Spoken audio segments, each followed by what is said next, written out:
Hey guys, this is Zach from Say What Zach here. And hi, I get to visit today, Drunk Hockey Mom. Hey. Yep. And we're doing a top line video. I was going to do Dallas today, but then I saw they were playing tonight, so I'm trying not to do teams that are playing so the stats aren't completely null and void 7 hours later.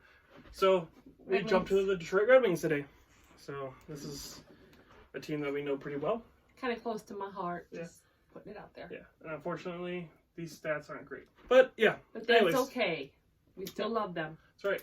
So I jumped right into it. They got the Red Wings. They got Todd Bertuzzi, Anthony Mantha, and Dylan Larkin. That is considered our top line, which is why it's kind of sad. But anyways, Todd Bertuzzi was drafted in 2013. He was a second-round pick, 28th pick overall in that round. Mm-hmm. So he was towards the end of the second round.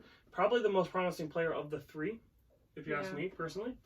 Anyways, his career number is 154 games played, 38 goals, 55 assists, 93 points. He's a -3. Last year, he had 73 games played, 21 goals, 26 assists for 47 points, but he was a +11, so he was pretty good last year in the plus-minus. Yes. This year, he has played in 26 games, 10 goals, 12 assists, 22 points, and a -3. So, yeah, it doesn't get much better from there. But he's probably the best one on this line, if you ask me. Well, it's a line thing. It's not just a player thing. We're having, as a team. Well, yeah, as a team, we're not having a very good year, so. but I'm just saying, like, individually, none of them are having good years either. Mantha was the only one that was having a decent year, but now he's injured. But anyways, Mantha. That's another story. Yeah, jumping into that right now. Mantha, he was 2013 draft. I didn't realize that these were both drafted in the same year. I didn't realize that until I wrote this on the board.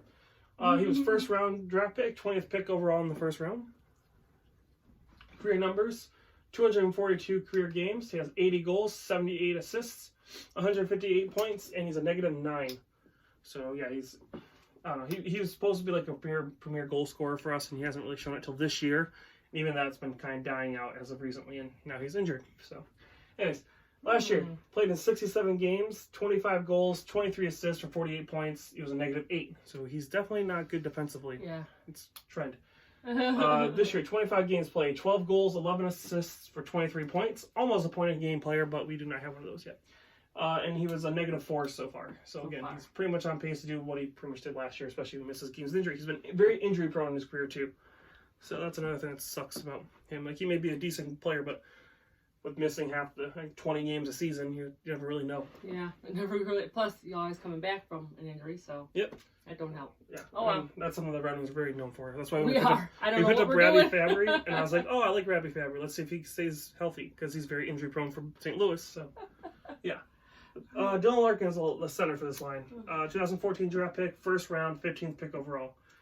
He's supposed to be... I do. Yep. He's supposed to be our #1 center. He's supposed to be the next captain and big hoopla. I personally am not sold on Dylan Larkin. I think he's a second-line center at best. But that's me. I don't think he's the premier player that we all want him to be. I think he's a hometown boy, and we are hoping for it. I don't think he's that player. Yeah. But jumping into his stats, career, he has played in 344 games. He has 94 goals, 135 assists with 229 points. He's a -33, so he's not very good defensively. I know a few years there, they put him in center before he was ready for it, and he played horribly with that. Weren't they training him with somebody, or kind of hoping he'd pick up something? Now, I'm just going by memory here, but I remember... They tried to put him in center. Right, but because there was... I think it was supposed to be like Zetterberg and somebody else on his wings. Yeah. And he did not thrive, so they moved him back to the wing. Yeah, okay. And I think a lot of that probably hurt his stats there. Yeah, okay. But, yeah, so that was, I think, his sophomore year, I think they tried doing that, and he just had a horrible slump that year. Yeah. Last year, he had a good year last year, 76 games played, which, as you notice, none of these three have played a full 82-game season between this year and last year. Let's see. Todd Bertuzzi and Dylan Larkin still have a chance. Mantha's out, so he will not hit that goal this year. That might be a tracker we keep tracking this channel and see if any Red Wing player actually plays all 82 games. That would be something by itself. 32 goals he had last year, 41 assists for 73 points, which is not a half bad year. I don't think he's going to get back to that. I think, again, I don't think he's going to be a premier goal scorer. Maybe he will when we get a top-line goal scorer on our team, but right now, no. And he was a -6. This year, he's played in 26 games, 6 goals, 10 assists for 16 points. That's it. So, yeah. And then he's a -1. So, overall, yeah, this top line is a second line at best on a good team. So, the fact that they're our #1 line is why the Red Wings are the last team and the worst team in the league right now. Watch the video of the worst team in the league. I'll talk about that. But yeah, this is why. This line is not, to me, is not considered a top line. It is the second line at best, should not be considered top line, and that's what they are for us. These numbers prove that. Again, they can't stay healthy. They're barely producing. I mean, Mantha and Bertuzzi are almost a point a game. Larkin's nowhere near it, and he's supposed to be like the best player we have. And all, and Zadina and all them are not producing. So overall, the Red Wings have a lot of work to do this year. Eisman has a large hill to climb. That's true. But yeah, anyways, that is the Red Wings top line. So yeah, for lack of a better word. Yeah, right? it's our top line. But yeah, anyways, we are still doing Movember this is our last week. So if you guys want to donate still, we can for one more week. We are on Patreon, so please join us on there. This is Zach from Say What Zach.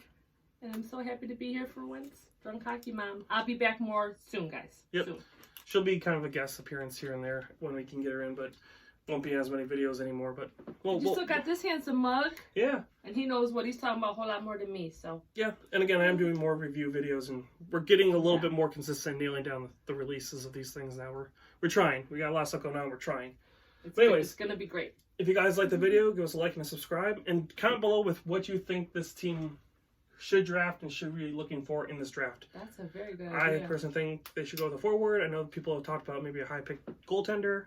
I don't know. We'll see. We need a lot of stuff. So let me know in the comments below what the Red Wings should be drafting this year. That'd be great to hear. Yeah. I'd like to hear that myself. Yep. So again, this is Zach from Say What Zach, and we will talk to you again soon. Bye.